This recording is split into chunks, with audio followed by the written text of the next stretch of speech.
Bienvenidos a esta exploración en profundidad. Hoy nos adentramos en los documentos clave, los fundacionales de la Unión Europea. Queremos entender qué es realmente, cuáles son sus metas y, bueno, cómo funciona por dentro. Tenemos aquí delante extractos de los textos sobre fundamentos, objetivos e instituciones de la Unión Europea. Nuestra misión, si podemos llamarla así, es destilar la esencia, ver la base legal, esos valores que tanto se mencionan y los objetivos, que son, bueno, muy ambiciosos. Vamos a intentar aclarar las ideas clave sin perdernos en la complejidad jurídica.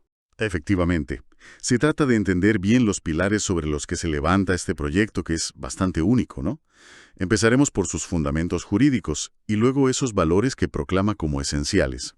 Su ADN, como decías. Perfecto, pues entremos en materia. A ver, ¿cuál es el punto de partida legal? Siempre oímos hablar de tratados, pero ¿cuáles son los que mandan ahora mismo? Pues mira, son dos fundamentalmente. El Tratado de la Unión Europea, el TUE, y el Tratado de Funcionamiento de la Unión Europea, el TFUE. TUE y TFUE, ¿vale? Y es importante esto, ambos tienen exactamente el mismo valor jurídico. Juntos son la base legal, digamos, la constitución material de la Unión. O sea que no hay uno por encima del otro. No, mismo valor. Y de hecho, la Unión Europea actual, tal como la conocemos, sustituye y sucede a la antigua Comunidad Europea. Este es el marco, el armazón legal sobre el que se construye todo. Entendido. La base legal está clara. TUE y TFUE. Pero los textos que manejamos van mucho más allá de lo puramente legal, ¿verdad? Hay un énfasis muy fuerte en los valores. Casi parece una declaración de principios. Europeo. La Unión declara, afirma, basarse en un conjunto de valores que considera, ojo, indivisibles y universales. ¿Cómo cuáles, por ejemplo? Pues habla del respeto de la dignidad humana, la libertad, la democracia, la igualdad, el Estado de Derecho y el respeto de los derechos humanos. Y es interesante que especifica, incluyendo los derechos de las personas que pertenecen a minorías. Ajá, lo de las minorías es específico. Sí. Y subraya que son valores comunes a todos los Estados miembros, comunes en una sociedad que se define por el pluralismo, la no discriminación, la tolerancia, la justicia, la solidaridad y la igualdad entre mujeres y hombres. Suena casi, no sé, como el manifiesto de un club muy idealista, ¿no? Que se define no solo por lo que hace, sino por lo que aspira a ser. Totalmente. Y funciona como el marco ético, el marco social, que debería informar, al menos en teoría, todas las acciones y políticas de la Unión. Es como su brújula moral, por así decirlo. Una brújula moral. Y como veremos, esa brújula guía una lista de objetivos que es, extraordinariamente amplia. Sí, aquí es donde la escala se vuelve realmente impresionante. La enumeración de finalidades es vastísima. Promover la paz, sus valores y el bienestar de sus pueblos. Eso es como el gran titular, ¿no? El punto de partida. Cierto, ese es el encabezado. Pero a partir de ahí se despliega un abanico enorme de cosas. A ver, Pues mira, se propone ofrecer un espacio de libertad, seguridad y justicia, sin fronteras interiores. Esto implica, claro, asegurar la libre circulación de personas. que es algo muy tangible para mucha gente, exacto. Pero buscando un equilibrio con medidas adecuadas en las fronteras exteriores, en temas de asilo, inmigración y también la lucha contra la delincuencia. Un equilibrio siempre complicado, la verdad. Ya me imagino. Y por supuesto, un objetivo clásico, establecer un mercado interior. Y me llama mucho la atención el concepto de desarrollo sostenible que aparece. Porque no se limita a lo ambiental, que es quizá lo primero que piensas. No, es más amplio. El texto habla de crecimiento económico equilibrado, estabilidad de precios, sí, pero lo une a una economía social de mercado altamente competitiva y que aspire al pleno empleo y al progreso social. Eso es. Y junto a ello, claro, la protección del medio ambiente, de alto nivel. E incluso menciona explícitamente el fomento del progreso científico y técnico. Es una visión muy holística, muy completa del avance. Integrada, sí. Exacto, integrada. Y a eso se suman objetivos sociales muy específicos y detallados. Por ejemplo, Pues luchar contra la exclusión social y la discriminación, fomentar la justicia y la protección sociales, la igualdad de género, la solidaridad entre generaciones y proteger los derechos del niño. mucho foco en lo social. Sí, Y también fomentar la cohesión económica, social y territorial, y la solidaridad entre los propios Estados miembros, que no siempre es fácil. Desde luego. Y sin olvidar algo que a veces queda un poco eclipsado por la economía o la política, el respeto a la diversidad cultural y lingüística. Y la protección del patrimonio cultural europeo. Un punto importante, sí, para una unión tan diversa. Y claro, un pilar central que afecta directamente a millones de ciudadanos, la unión económica y monetaria, con el euro. Efectivamente, si conectamos todos estos puntos, todos estos objetivos internos, vemos que esta ambición también define cómo la Unión se proyecta hacia afuera, cómo quiere relacionarse con el resto del mundo. No son cosas separadas. Es verdad, tiene sentido. Los textos mencionan explícitamente desarrollar relaciones preferentes con los países vecinos. ¿Con qué fin? Pues el fin es crear un espacio de prosperidad y buena vecindad, fundamentado, insisten, en los valores de la Unión, buscando relaciones estrechas, pacíficas, basadas en la cooperación. O sea, extender esa zona de estabilidad. Eso es, e incluso se abre la puerta a acuerdos específicos con esos vecinos, con derechos y obligaciones recíprocos. Interesante. Y más allá de la vecindad, en la escena global. Pues, en sus relaciones con el resto del mundo, las metas son igualmente elevadas. A ver, afirmar y promover sus valores e intereses, proteger a sus ciudadanos, contribuir a la paz y la seguridad internacionales. Lo esperable, quizás. Sí, persigue. Contribuir al desarrollo sostenible del planeta, a la solidaridad y al respeto mutuo entre pueblos. Habla de comercio libre y justo, erradicación de la pobreza, protección de los derechos humanos, con ese énfasis especial en los del niño, y el respeto estricto del derecho internacional, citando la Carta de la ONU. Uf, es una lista de tareas global realmente formidable. Los textos dicen que la Unión perseguirá estos fines con los medios apropiados según las competencias que le dan los tratados. Y aquí, claro, surge la gran pregunta. Con tantísima ambición, ¿cómo se equilibra esto con el poder, con la soberanía de los Estados miembros? Parece una tensión inevitable. Ante es la cuestión clave, ¿no? El eterno debate sobre el reparto de poder en la UE. Los tratados intentan gestionar esta tensión con principios fundamentales. El más básico de todos es el principio de atribución. Atribución. ¿Qué significa? Pues significa que la Unión solo puede actuar dentro de los límites de las competencias que los Estados miembros le han cedido.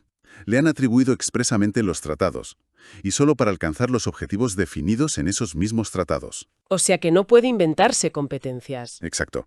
Y esto es crucial. Toda competencia que no se haya atribuido a la Unión corresponde a los Estados miembros. Sigue siendo suya. Vale.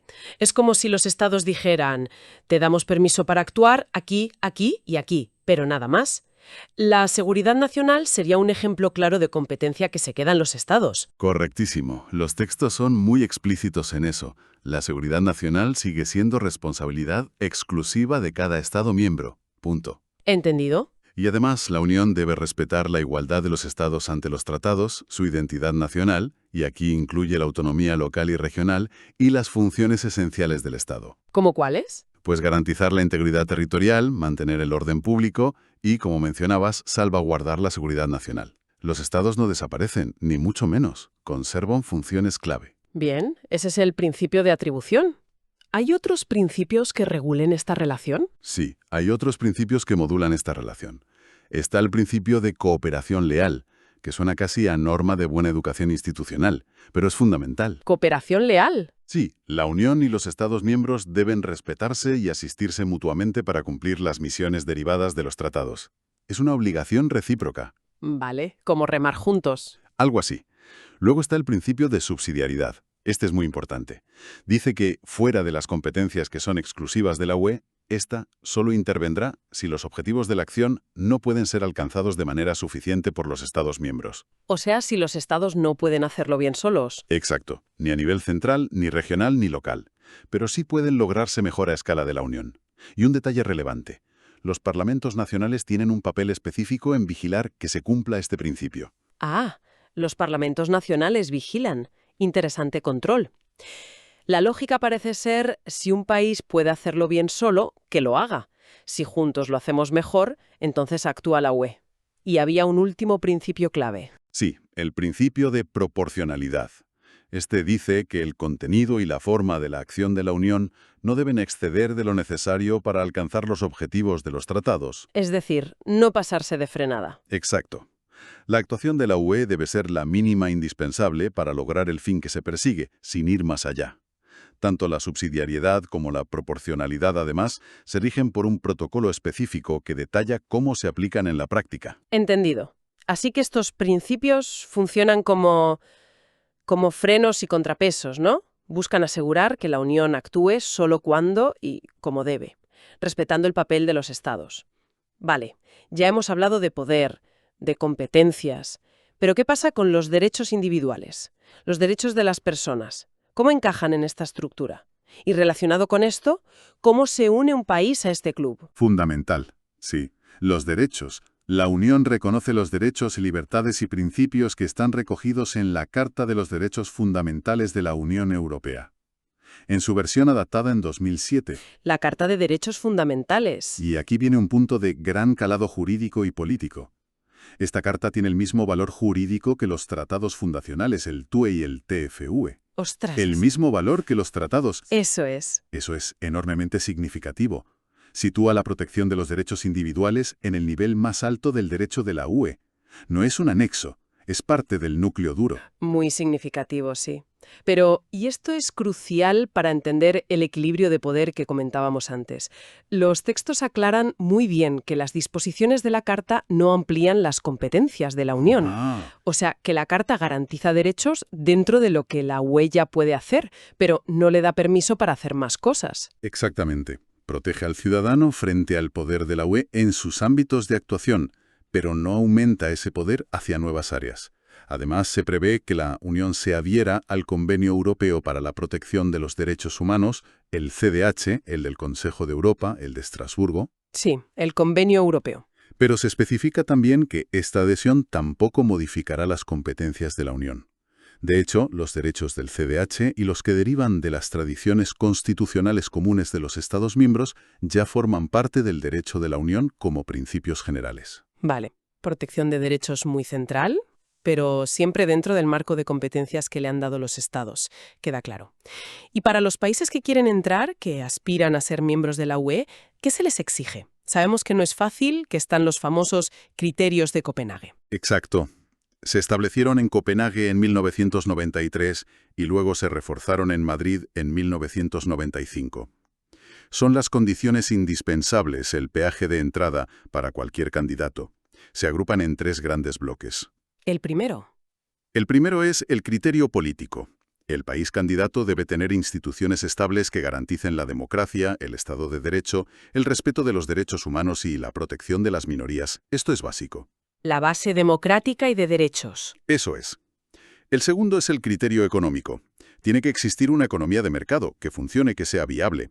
Y además que tenga la capacidad de hacer frente a la presión competitiva y a las fuerzas del mercado dentro de la propia Unión. Muy exigente en ambos frentes, el político y el económico. ¿Y cuál es el tercero?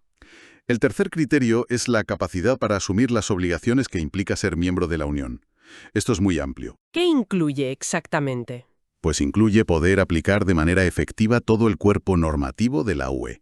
Es decir, el conjunto acumulado de leyes, sentencias, estándares, lo que se conoce como el acervo comunitario. El famoso acervo comunitario. Ese mismo. Y además, no solo poder aplicarlo, sino también suscribir los objetivos de la Unión Política, Económica y Monetaria.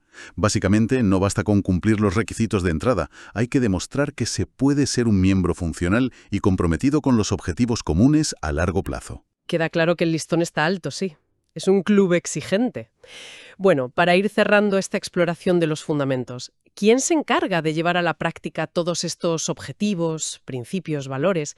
¿Cómo se organiza la UE por dentro? Hablemos de las instituciones. La arquitectura institucional es compleja, pero los tratados definen claramente las 7 instituciones principales.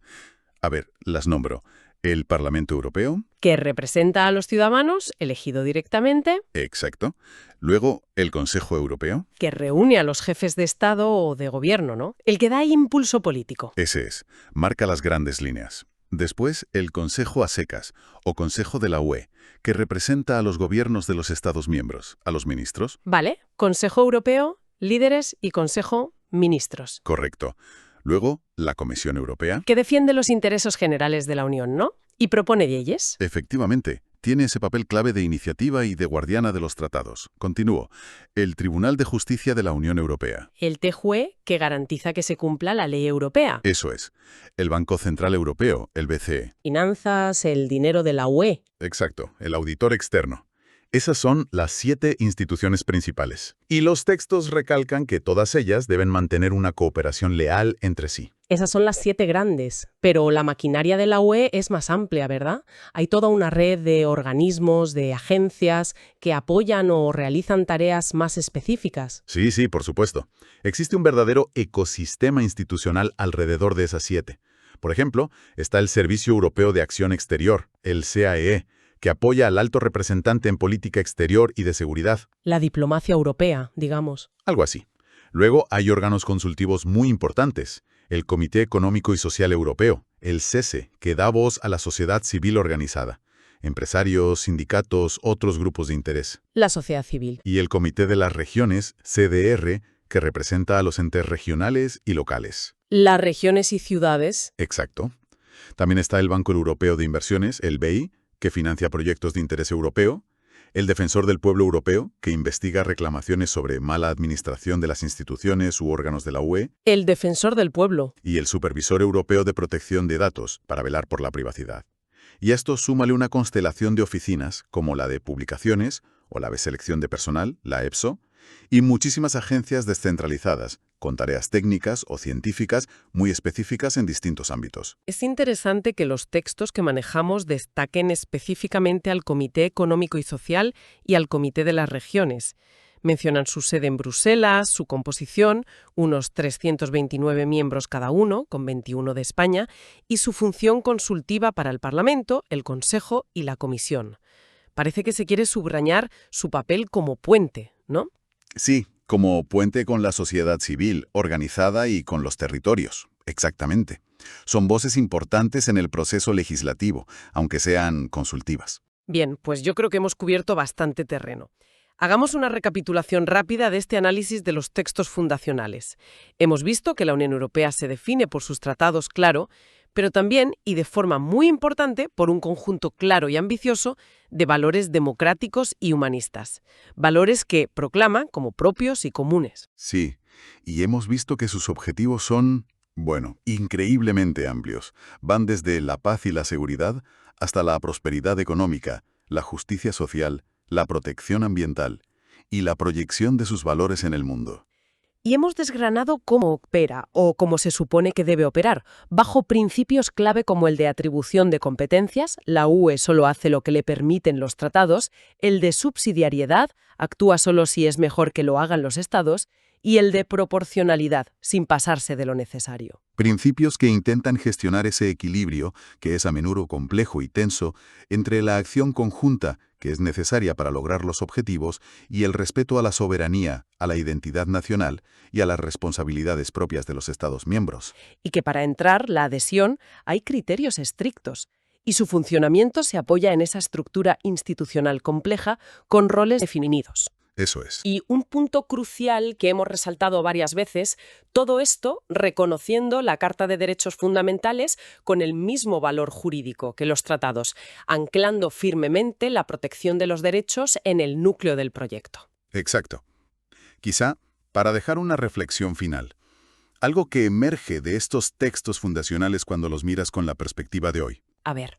Es fascinante ver cómo estos principios, los valores compartidos, los objetivos tan ambiciosos, ese reparto de poder tan negociado, cómo se ponen a prueba constantemente, cómo se reinterpretan y se aplican frente a los desafíos reales, a los desafíos cambiantes que enfrenta Europa hoy. Claro, una cosa es el papel. Ese delicado equilibrio diseñado en los tratados ante estas presiones del mundo real.